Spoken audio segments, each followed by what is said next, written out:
Hello, in this video I'm going to talk about a Lead4ward report called the Subcluster Intervention Report. This report is only available to teachers of record, so campus level users will not be able to populate this report for you teachers, those being your instructional coaches, principals, or deans. But the value in this report is that it creates groups of students based on two different labels. The students that have got it or the students that are not yet. They have not got it yet. It is fully customizable, has a customizable threshold score, which means you can determine what is that percentage score on that group of TEKS, those questions around those groups of TEKS that would qualify a student as they've got it, you feel confident they've got it, versus those that are not yet and still need intervention. Those are also broken down by each subcluster. If you follow the Lead4ward Rock and Review, you're familiar with the subclusters. And they are also only for one test at a time because they are meant to be useful for intervention and extension, creating those flexible groups after each assessment. They may not be fully working at the moment for eLearn SLAR. You might be getting a lot more information, social studies, science, and math teachers at this point. So when you get into Aware, to find this report, you're going to go down at the bottom of your Analyze tab where you see Reports. And this is up on the Teacher Lead4ward Reports. And it's right here, your Subcluster Intervention Report. Next, you choose your grade level and subject. So for example, let's look at science.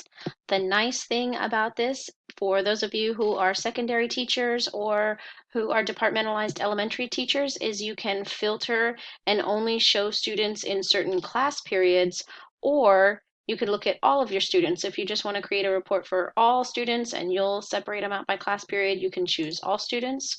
Or if you want to choose only one of your class periods, you'll get a separate intervention report only for those students within that class period.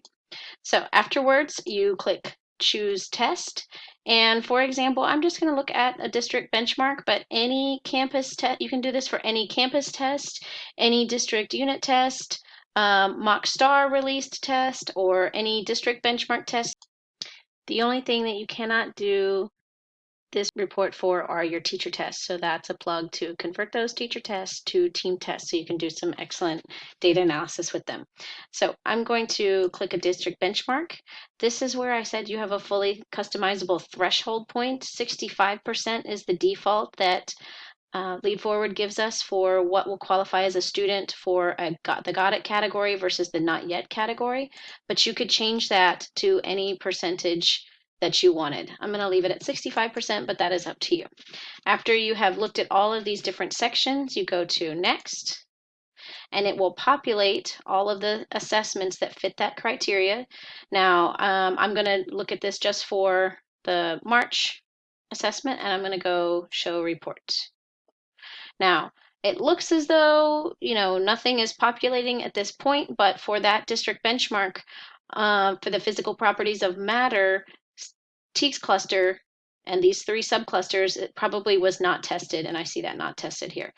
I just have to find a TEKS cluster that was tested on this benchmark, and clicking on the Earth TEKS cluster gives me information. So I see these different subclusters within Earth, and for rocks and soil, now I've got my group of students that are ready for extension and the students that I need to intervene with. And again, for landforms, I've got my list of students that are got it and those that are not yet. So it makes it really helpful for planning, intervention, and extension for your students around these TEKS subclusters. So that's how teachers can use the subcluster intervention report for intervention and extension for their assessment data.